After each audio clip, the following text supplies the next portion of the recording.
You're stuck, aren't you? Wondering why your small channel isn't growing, even though you think you're doing everything right. Well, it is entirely possible that you're making these 3 critical mistakes that kill the growth of brand new YouTube channels. Look, I do get how tough it is to put hours of work into a video only to wake up the following morning and to see that it's barely cracked 20 views. But fear not, because once you correct the mistakes I'm about to share with you, you should start getting hundreds of views, if not more. And that will begin to happen as early as your very next video. And if you don't think this is possible, check out this channel. They avoided the 3 big mistakes I'm about to share, and they hit 900,000 views within their first 3 uploads. Or how about this channel? They dodged the same mistakes and hit 1.8 million views on their very first upload. Now, this is going to sound a little weird, but it is written out in a script here, and I'm more than happy to act it out. The reason these channels are getting such amazing results is because they understand that YouTube is a lot like a chocolate cake. If you try to recreate this cake, but skip the most important steps, then it's probably not going to taste that great. But if you follow the recipe as designed, you'll end up baking a delicious, creamy chocolate cake that people can't resist.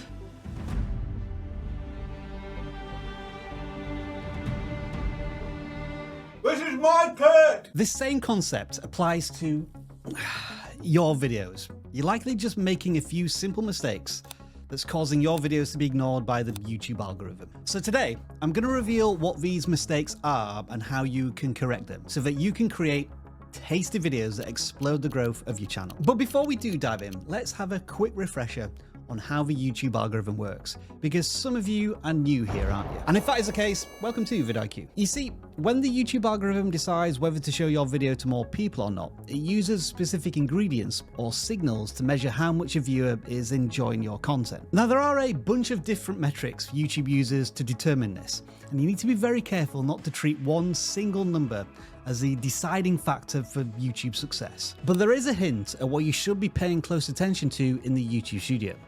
You can increase the chance of YouTube suggesting your content by increasing your click-through rate and your video watch time. Now, click-through rate is the percentage of people who see your title and thumbnail and decide to click on it.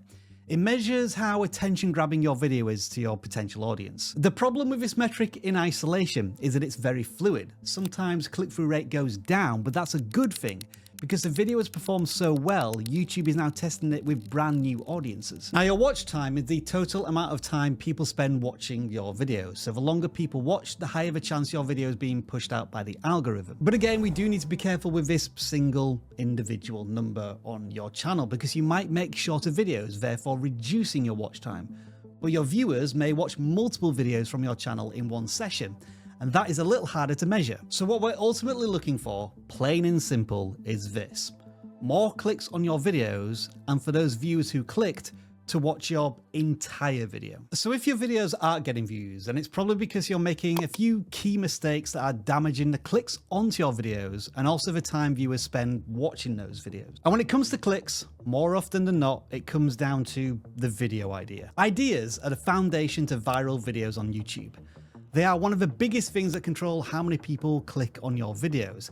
And if you're getting stuck with no views, it's probably because your ideas just aren't good enough. But just to be clear, you shouldn't feel bad about this. It's completely normal to start YouTube and have zero idea how to come up with a viral idea. And even when you do have some experience and YouTube wisdom, not every idea is going to click with your audience instantly. So in the next few minutes, I'm going to help you come up with better video ideas. But first, why is it so important to come up with a good idea? Well, it's because of something called your video view ceiling. This essentially is a number of views a video can reach based on the popularity of its topic. So if you choose a video idea, but not many people are interested in watching, then it's not going to get views. But if you pick a topic that has proven demand, your video is much more likely to perform. For example, let's say your channel was in the side hustle niche. If we search how to start a dropshipping business, you can see that this video topic is already generating millions of views. But if we compare that to how to start a pottery business, it's clear this topic isn't performing anywhere near as well. And after reviewing hundreds of small channels, this is one of the biggest reasons why most creators aren't getting views. These channels simply aren't tapping into the right video ideas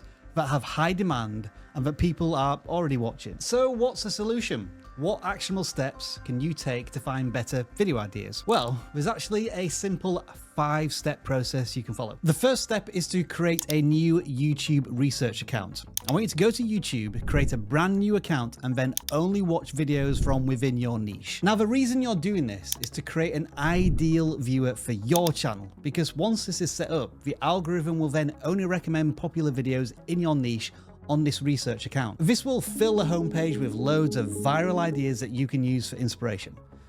But wait, it gets even better. Go to Google and type in vidIQ Chrome extension and you can download it for free. Now, when you open the YouTube homepage on your desktop browser, you'll notice these little multiplier numbers underneath each video. These are indicators that tell you how well this video is performing compared to the channel's average.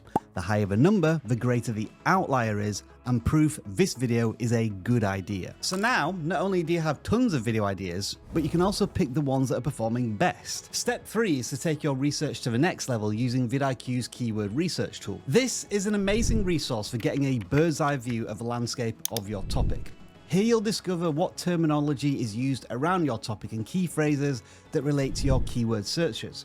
It's like opening up a thesaurus for your video topic. Unlike years gone by, the idea of this type of research isn't to just shove these keywords into your title and video tags and expect viral video results. Call it more of a cultural immersion. It's to embrace the language that reflects your audience's interest in the topic. And when you start to speak that language to your audience with confidence and authority, they will know they're in safe hands because the connection has been established between the creator and the viewer. And as a final party trick of the keywords research tool, check out the keywords as questions section. This essentially turns your keywords into an FAQ board.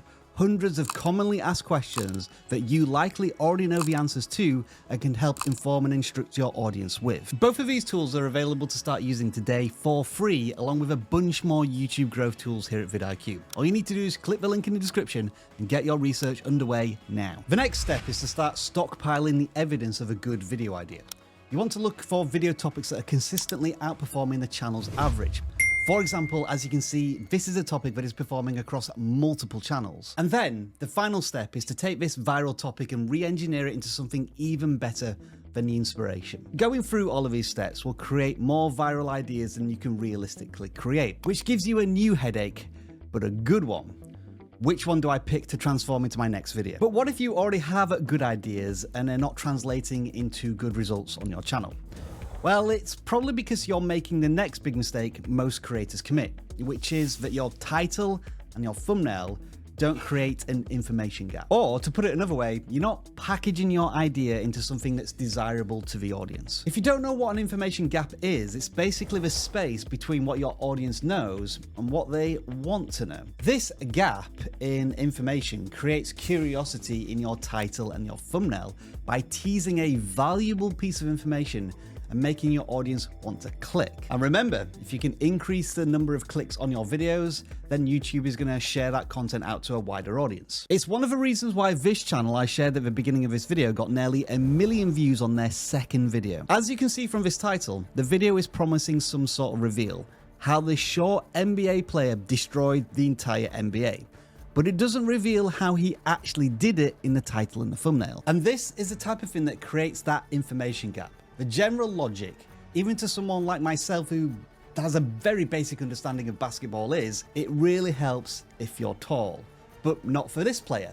And that's the information gap that can only be resolved by clicking into a video. Having said all of that, if you're not a seasoned writer or an experienced YouTuber, which many of you aren't yet, it's not easy to come up with these information gaps yourself. Luckily though, there is a formula that makes this process a whole lot easier that I'm going to show you now. The first step of this formula is that you want to promise a valuable piece of information your audience is interested in. So let's take a look at another viral example to make things more clear. In this example, the video is promising to summon worms from the ground. Now, it's kind of hard to believe people are interested in learning how to do this, but one quick search and you can see this topic has produced millions of views. So we now know that the audience is excited and interested in this promise, which is the first critical step. The next step is to tease how the promise is going to be fulfilled in the video itself. In this title, it's done by saying "this weird trick." This teases a new and unique way to bring up worms from the ground without revealing how it's actually done. This is what creates the information gap and generates a large amount of curiosity.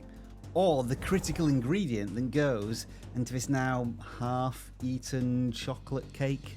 And the final step is to visually exaggerate this information gap in the thumbnail. The way you do this is again by teasing how the promise is going to be fulfilled without revealing too much. In this thumbnail, the rod with buzzing electricity sparks curiosity as to what it might be without actually revealing what the tool or device really is. And when you combine this with the title, it makes the video extremely clickable. So all of this is critical for winning the interest of your audience.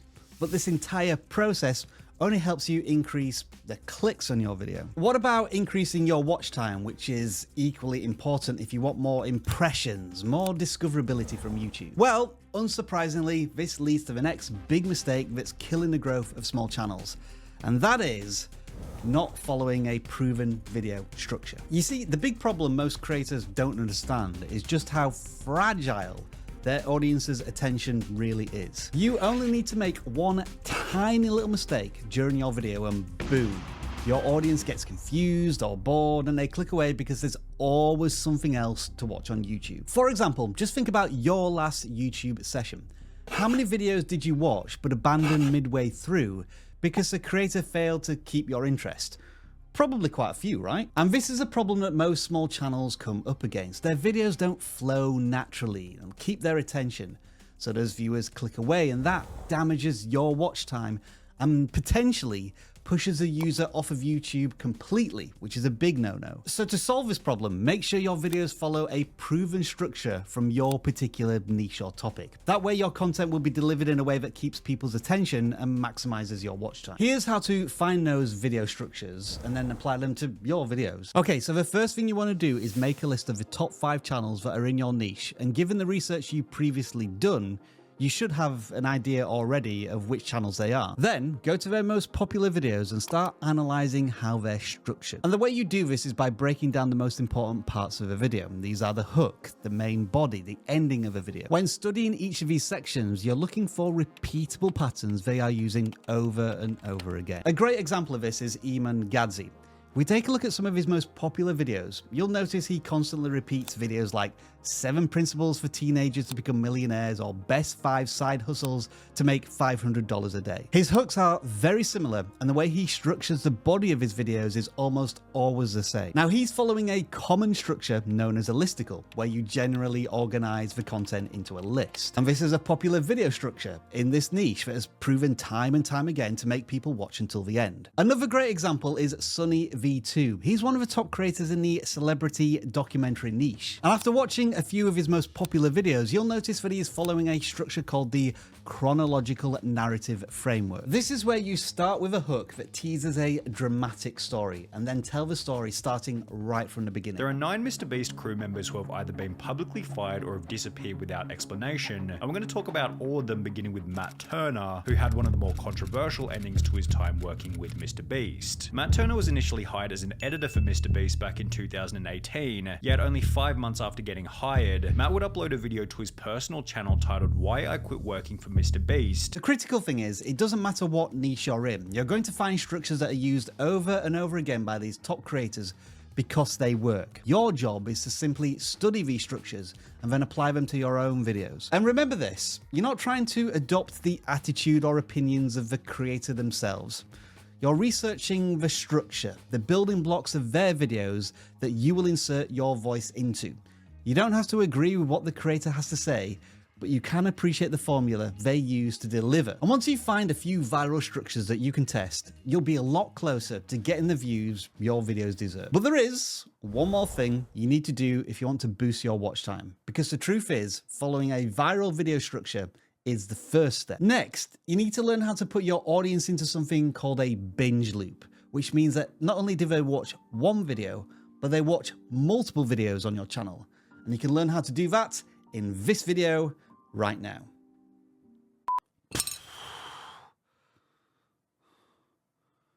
Seemed a good idea when I started.